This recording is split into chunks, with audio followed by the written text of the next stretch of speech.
Here is another Explorer tape, recordings taken from the research file of the Monroe Institute of Applied Sciences. This is one of a series that has been released by the Institute upon the request of many who believe that such information needs to be part of man's general knowledge.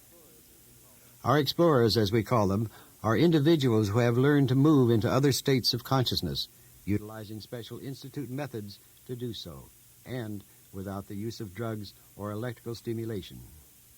Most important, each has learned to communicate and report vocally during such tests. It is the recording of such communications along with that of the monitor that you will hear. The explorer is lying down in total darkness in an isolation booth, wearing audio headphones, and various electrodes are attached to the body to signal physiological states to the instruments in the control room. A microphone picks up the voice for recording. In this case, our explorer is ROMC. She has reached a familiar state of awareness where her reporting may or may not be totally her own. Here it is.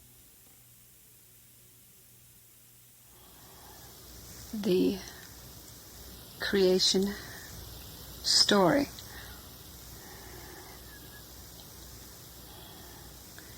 In the beginning, the Creator created, and there was creation. And how did it all take place?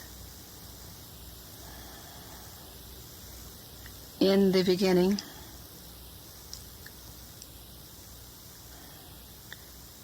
God sneezed,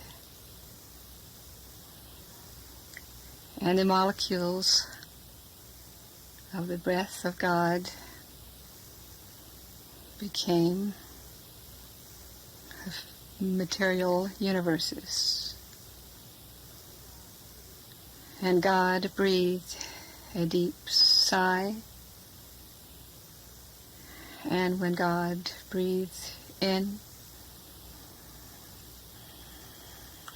the material universes, the breath of God, the breath of the creation, dissolved back into its original source, the end.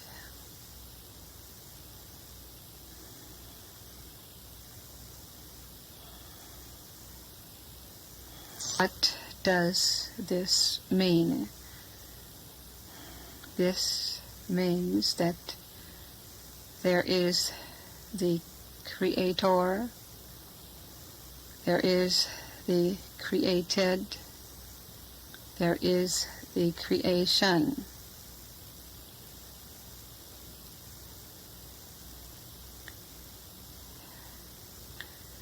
The Creator is the created and the creation. All is one, and one is all.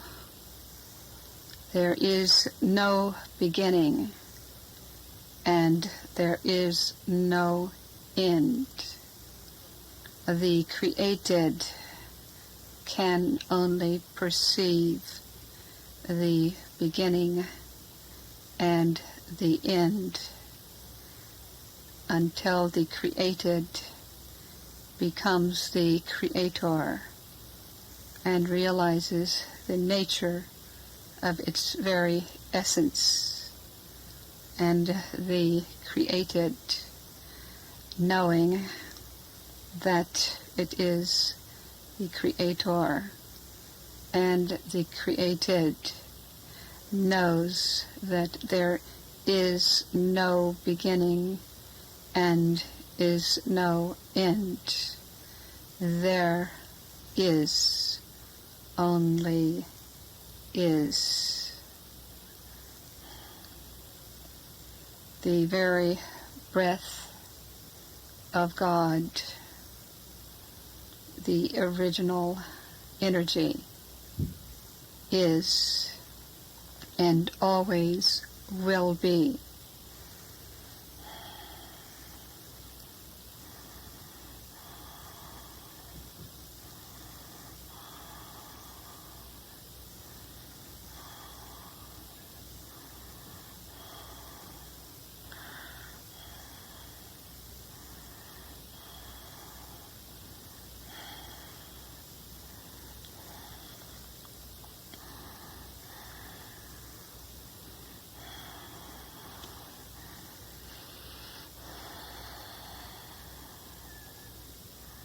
Would like to continue this lesson.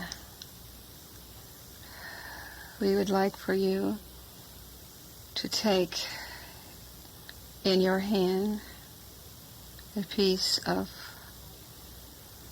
white paper.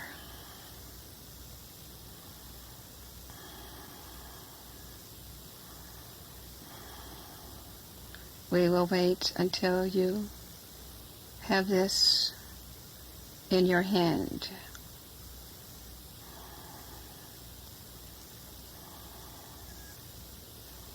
Please tell us when you are ready. I have it in my hand. Thank you. Could you describe to us what you have in your hand? I have what we call a rectangle, and I am holding it with my left hand at the narrow side of the rectangle with the long wise facing upward. I see a white piece of paper with a very faint pattern in it.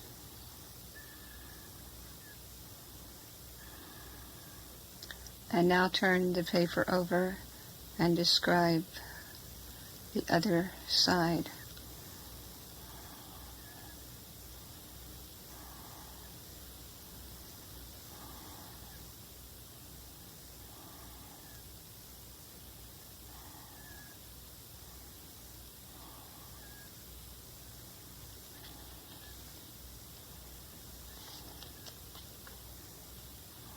This particular piece of paper had words inadvertently written on the other side.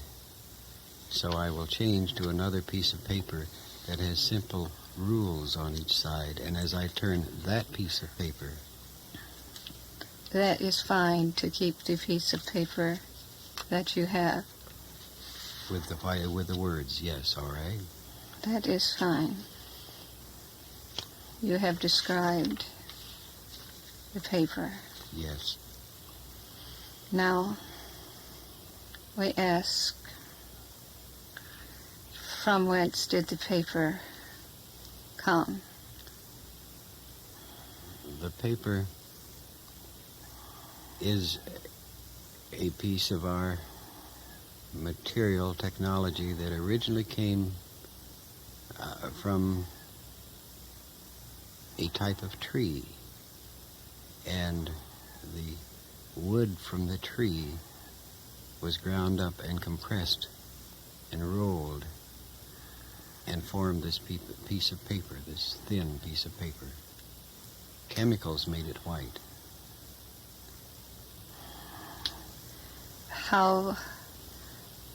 Who created the tree? The tree was formed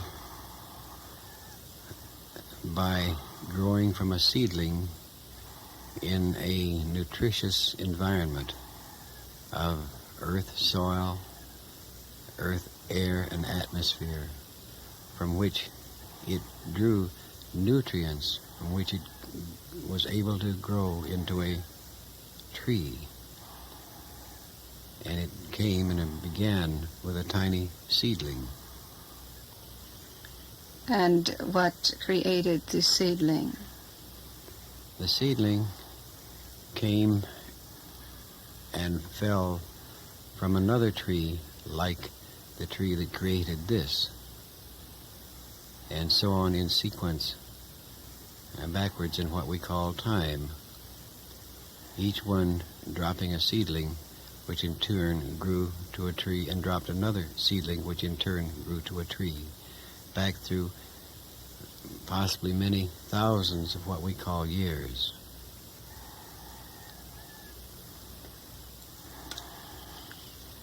And the lines drawn, the forms upon the paper, who created this? The lines on the paper of words. On the second side that were drawn. On the second side, the lines of words were created by a machine, which in turn placed the words on the paper, and the machine was operated by some human fingers, which in turn were operated by a human mind. And the words came from that human mind. And what created the human and the human mind? This is where we begin to ask the question, what did create the human mind?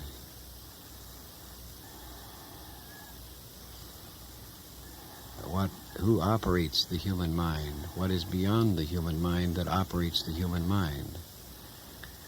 Okay, friend, you will admit that you are created. Is that not so? This I very much concur with. Now I would like for you to divide the paper.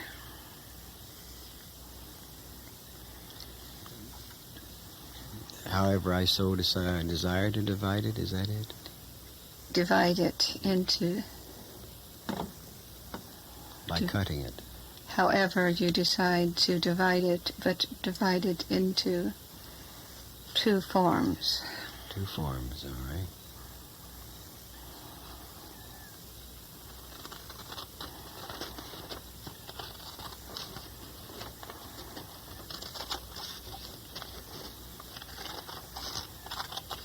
It is now in two forms, in two pieces. Hold one in one hand and one in the other. Yes, I have this in one hand and one in the other. And what have you done? I have divided the paper into two pieces, and it is now separate and apart, physically, that is. And would you say that you have created two pieces of paper? No, I would not say that I have created two pieces of paper. They may well be two separate pieces, but they are, to me, still two parts of a single piece of paper.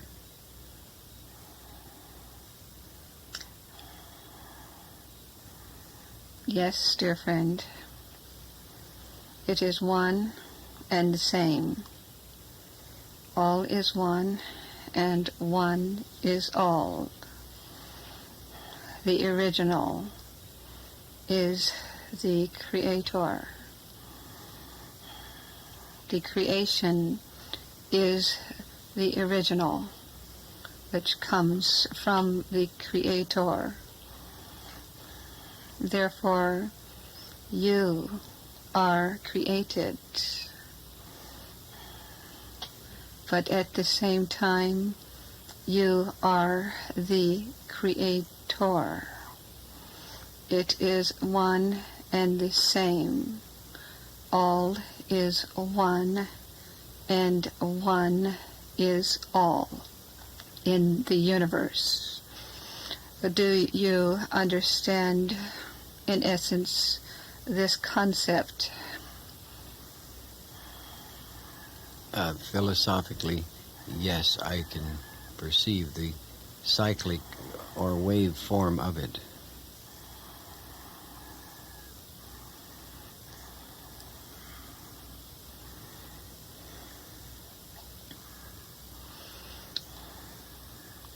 Now, dear friend, take one sheet of paper and put it behind you, out of your view.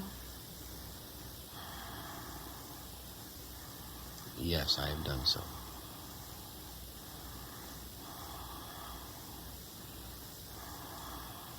Now describe what you see.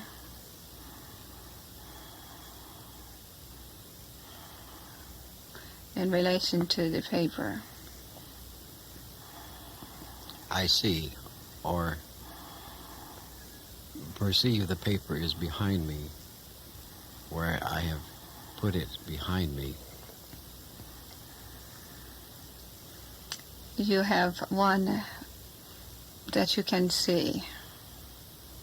That is, yes, that is correct. Now feel the paper. Yes. Describe how it feels. It has a smoothness, a thinness, and yet there is a texture to it, meaning that it is not absolutely smooth, because when I run my touch of fingers across it, I can feel that it is not perfectly smooth. It is flexible. I can bend it. Now smell the paper and describe what you smell.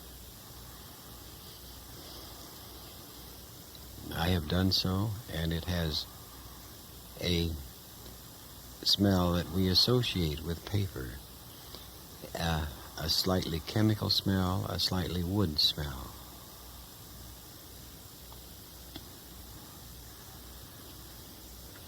Now listen to the paper, and what can you hear?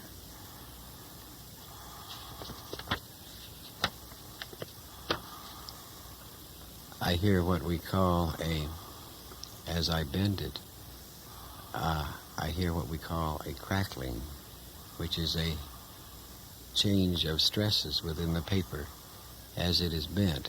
If I do not bend it and hold it straight, I seem to hear nothing.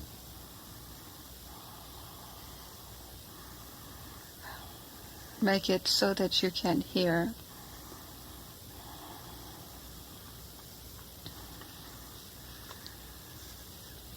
By bending it? However you so choose to hear the paper. By making it into a cylinder and moving one edge of the overlap of the cylinder against the other, I get what is a hollow sound that is somewhat peculiar to paper, which is much like this sound.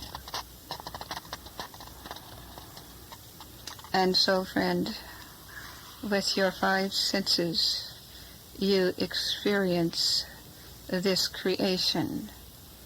Is that not so? Yes. And now we ask, how do you perceive the paper that is out of your sight? I perceive it lying on the floor behind me, flat, inert, without motion, without sound. But as I perceive it, it is the same shape and the same whiteness.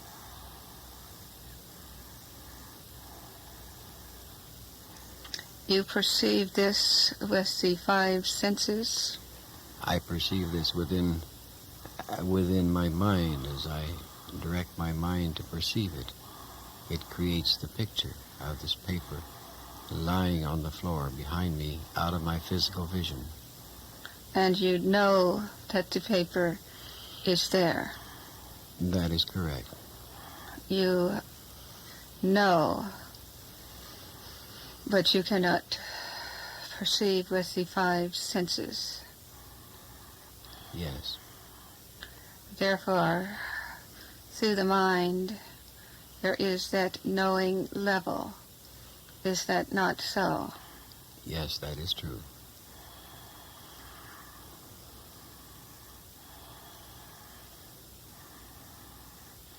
Now, dear friend, you experience the creation through the five senses. You experience the creation through the mind and dimensions of the mind, and that level within the mind, that knowing level. Is that not so? Yes. And now, dear friend,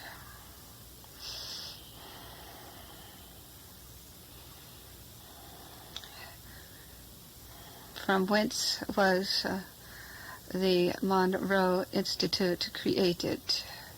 Where did it originate?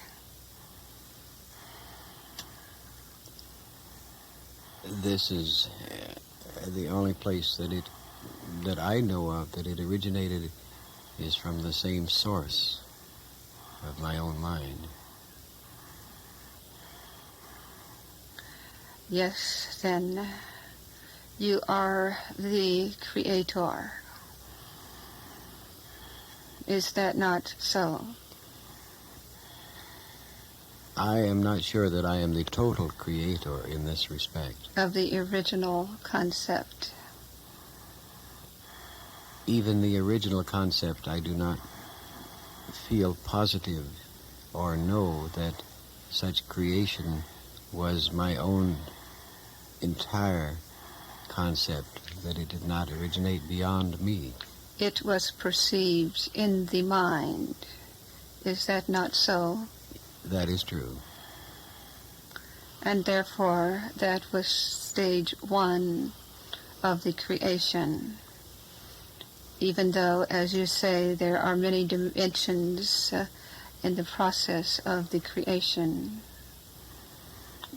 Yes. And therefore, now, that which can be seen, felt, touched, smelled, and experienced is in a second stage, a physical stage, within your universe, outside of the self. Is that not so? Yes, that is so. Therefore, there is the creation from the mind, and there is the created. You, or the original creator in the mind, and you created the institute. Therefore, again, there is the creator and the created. Is that not so? Yes, that is true.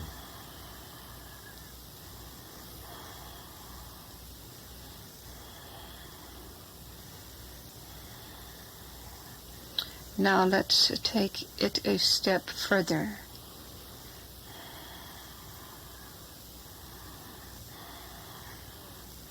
You were created. How do you know that you are created? If I follow the method by which we are trained, I exist, I am here. I am here physically, I think, I act, I perform. Ergo, I exist, I am. I either created myself or I was created.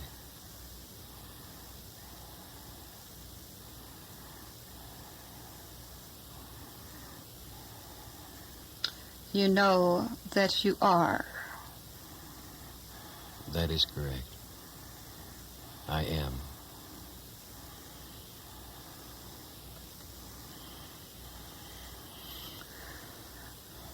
you then are the created, the second stage of the creation. You came from an original source. Is that not so? If I use the consciousness of this time-space, I must presume that the consciousness of the average human does not know this. He may believe this, but he does not know it. What will happen to your creation, that which is your physical being?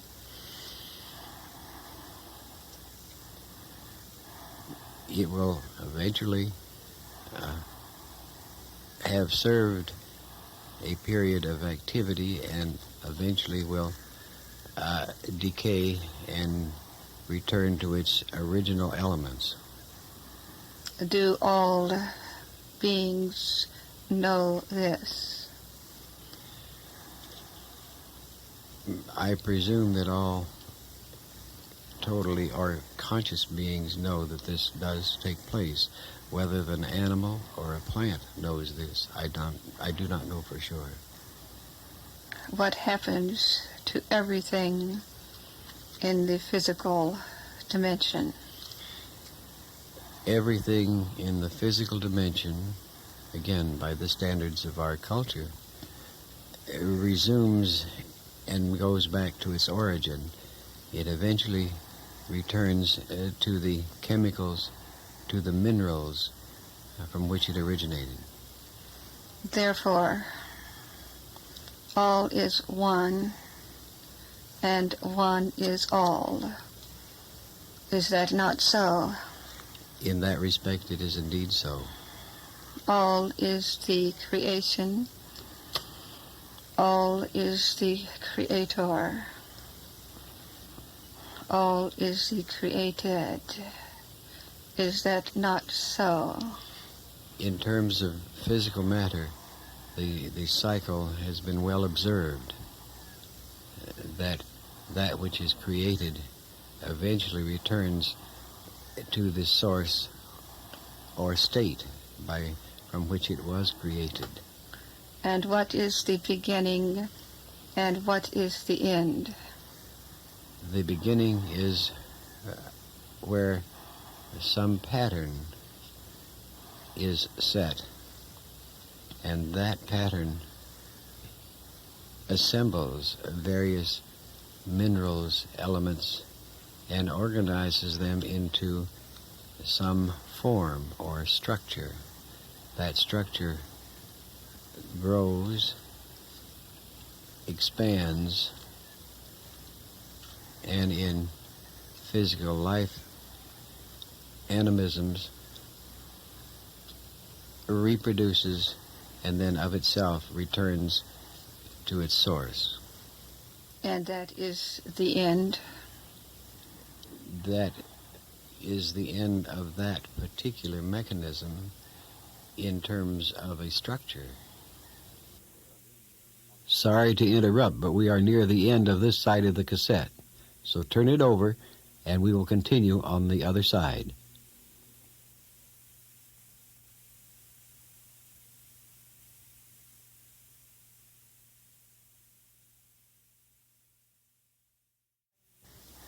What would the beginning and end be in earth terms?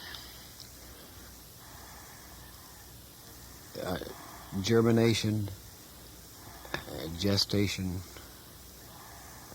birth, growth, maturity, decline, and death. And this is how the mind of man perceives of the beginning and perceives of the end. Is that not so? This is as man generally perceives it, yes. Therefore, what is beginning and end?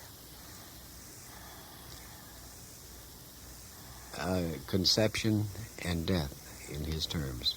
And it is the perception of the mind of man. Is that not so? This is the perception, yes, this is how the mind of man perceives it.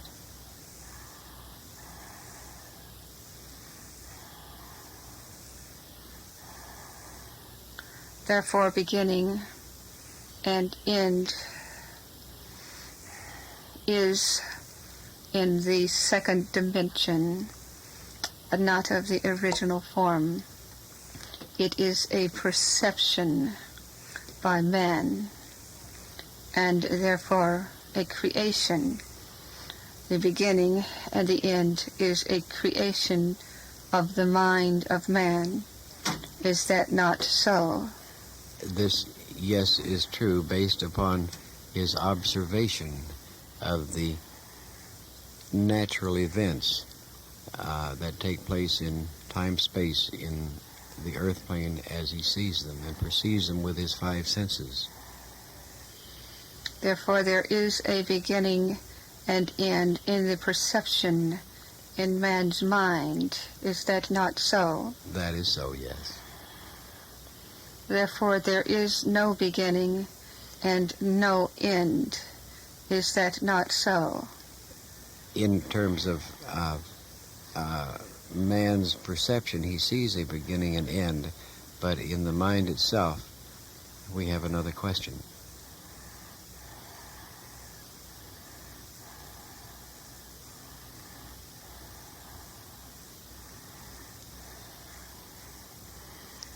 In the beginning, God sneezed, and the breath of God became the material universe.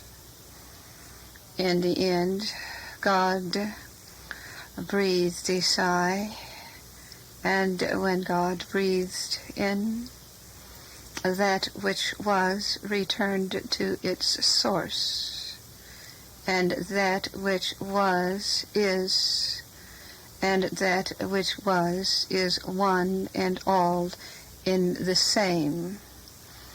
The original is the beginning and the end, as it is experienced in the five senses. The original is the creation as man knows it through his mind and through his experience. The beginning and the end is one and the same as the original. There is only one force in the universe. There is only one energy in the universe. And when this energy is divided, just as the paper that you have before you was divided, it is then still the same, one and the same base, the same origin. It is one and it is two. It is one paper in form, and it is divided, and it is one in substance, but it is one in its essence. There is in the universe one basis, the Creator, the created, the creation. One is all, and all is one. The earth is, it is a form. It was created, and it is and always will be, even though it will not always be perceived in the physical level.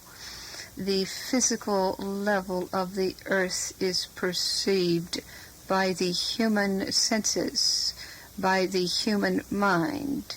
The physical level will transform. It will transform into another level. It is now perceived to be physical. The physical universe was created, but it is and always will be.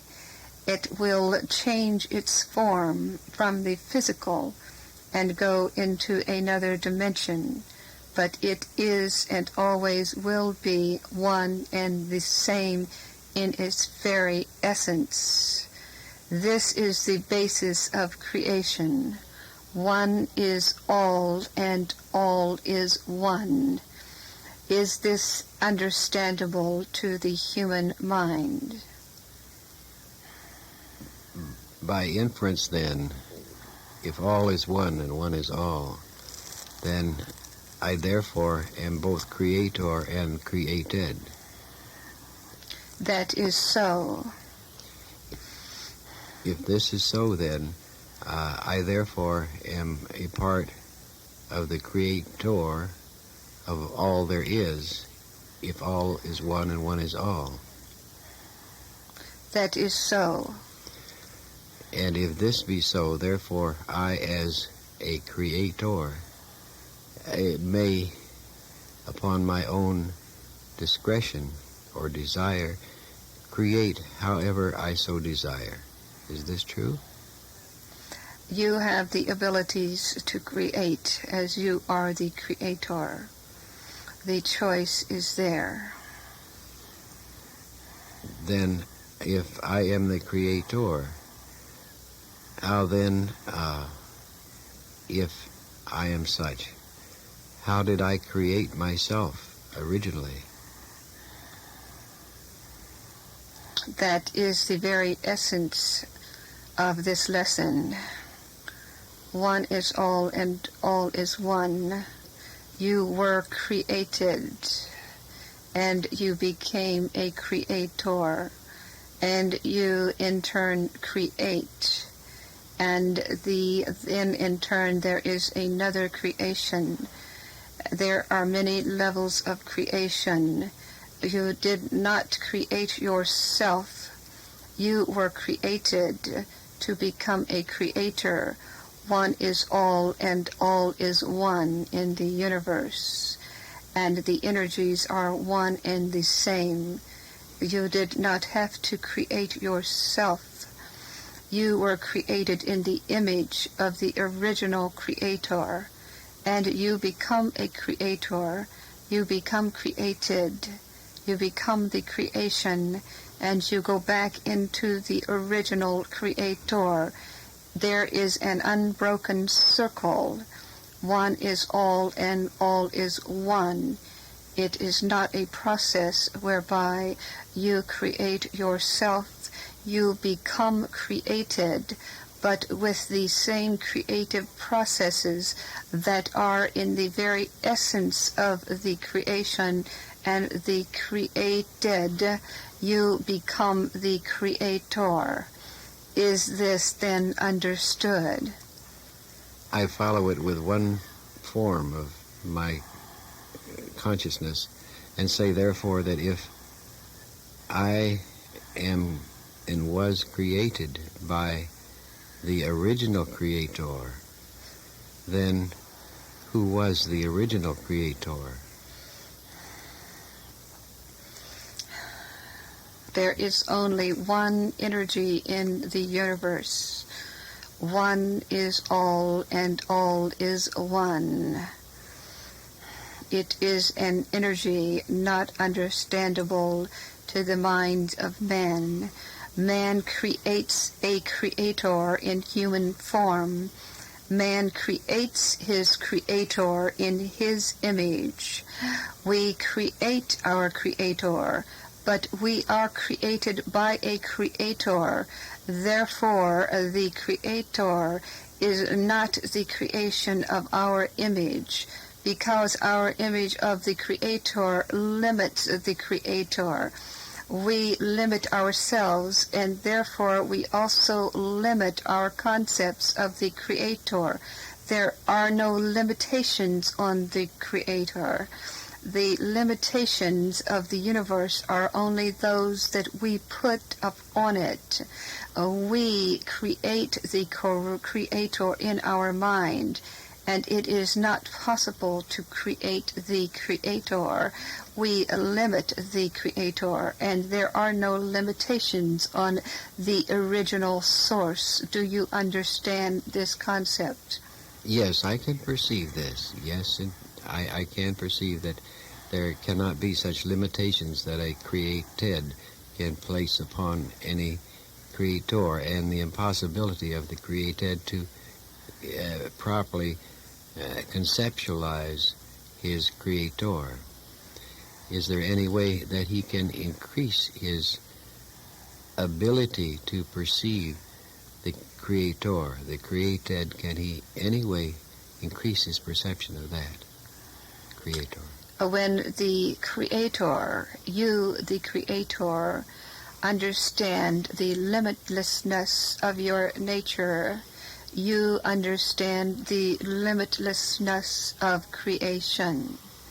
All the limits that the Creator in the physical level has are the limits that are put up on themselves. The limits are put there through the physical nature of the five senses and the mind. And when you, the created, and the Creator understand the limitlessness of your nature, the level that goes beyond that which you can smell, feel, touch, hear, and see, that level whereby you know that the paper is behind you. First, that you put that paper behind you. You know that it is behind you, even though you cannot see that paper. It is a knowing level. And when the human goes beyond the levels, the limitations of the mind, the limitations of the five senses, and lives in the knowing level, the levels of its inner dimensions, it is then that the human Creator begins to perceive the universe in a different way, in the timeless level. When you perceive in the time level, you perceive that there is a beginning and you perceive that there is an end. But when you live in that knowing level of your nature, you perceive in a different form. You perceive in levels where you know, and you experience in different levels of knowing that you are, that you always were, and that you always will be. And therefore you are one and the same. One is all and all is one. And this is the essence of the creation story as we are teaching it to you. However, we do not have to teach. All beings know. It is within their very natures to know. It is only perceiving in a different way, opening up beyond the five senses, and the mind opening up into levels beyond whence the human perceives in the physical realm, but perceives beyond the physical levels. Is this understandable, friend? Yes, my friend, it is understandable, and of course you are aware this is the very process that we at the Institute here are attempting to do. And how can we improve this process?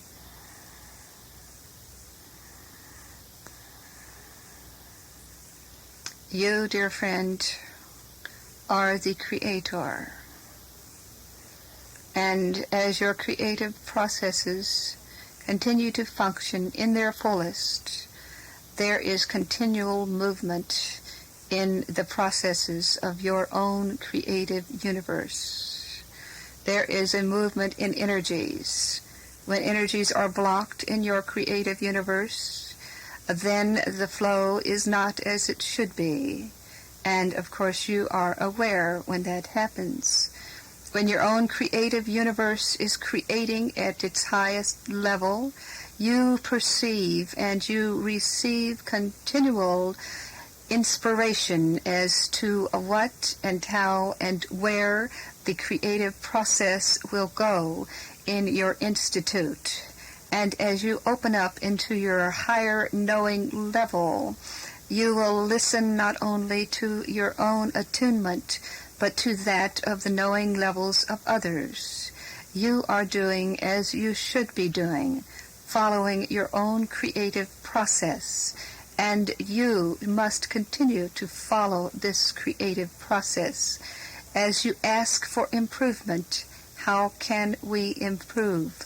Listen to that inner attunement, that inner level of creativity which continually flows and is in a continual movement. There is only energy in the universe, and as the energy is operating and functioning at its highest level and density, there will always be profound creativity taking place within your mind and within your soul. Creativity is the very essence of the human being, the human creator. You are the creator. The great excitement of being a creator is that there is creativity taking place. There is nothing that is stagnant within your universe if you will not allow it to be stagnant. Each soul must see and experience life as a creative process, as an excitement of continual understanding and knowing and growing and creating.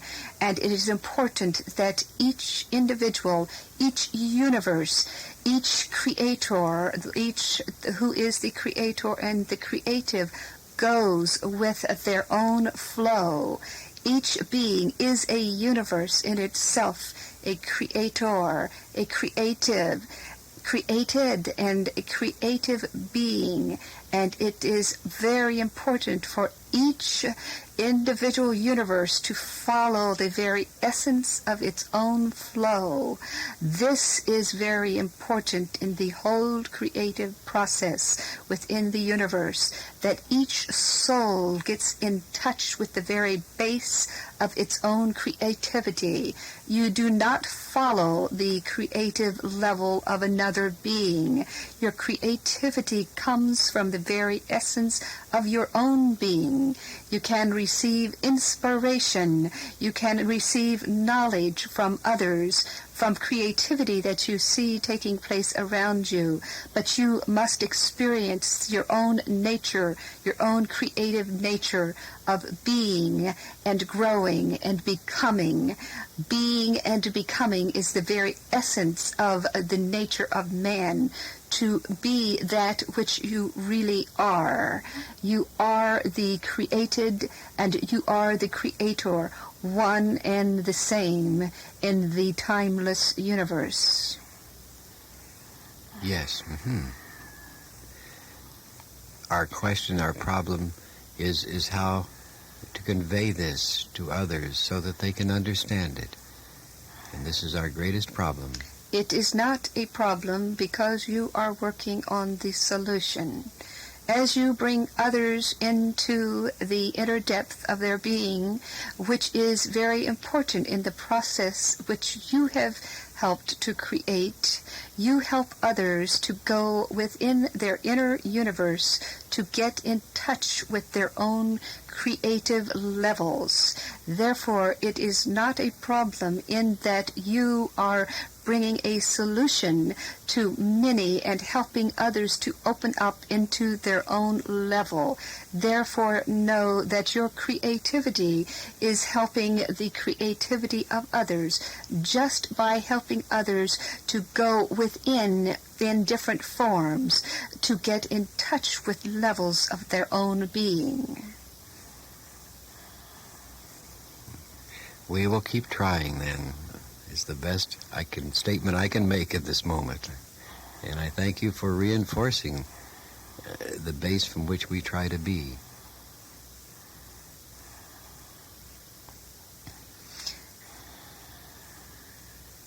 We thank you, friend.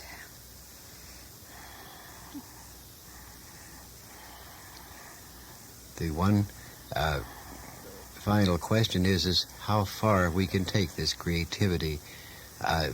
Can we use this creativity in this final question to manipulate matter as we know it? There are no limitations in the universe. The creativity level is also a timeless level. If you ask this question of your own being, you will receive an answer. Very good.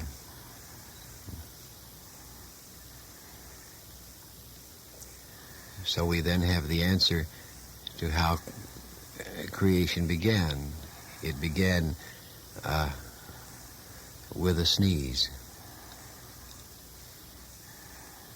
and ends with a sigh. Is that correct?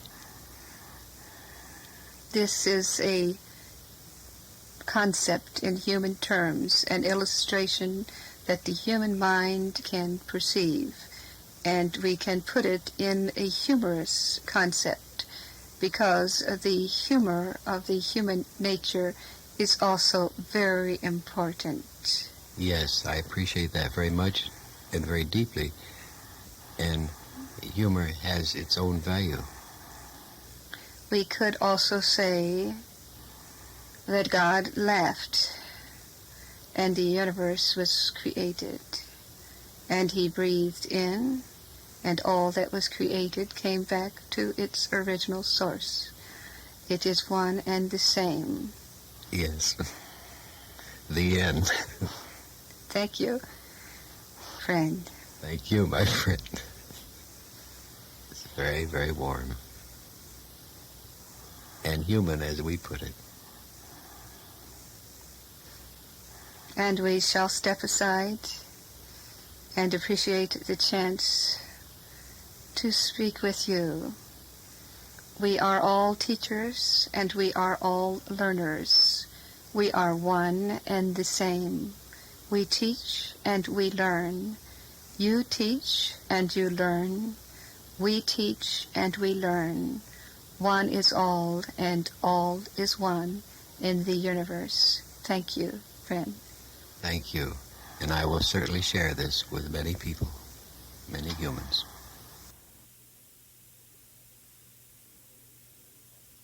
Well, there you have it. One way to begin an understanding of creation and the creative process. Perhaps you can try it on for yourself now. We offer this without particular comment, but do hope you have a few comments of your own. If you do, we'd like to hear from you. Until then, this is Robert Monroe saying, there never seems to be one answer to anything, and that may be good. How else would we have a choice? See you around, I hope.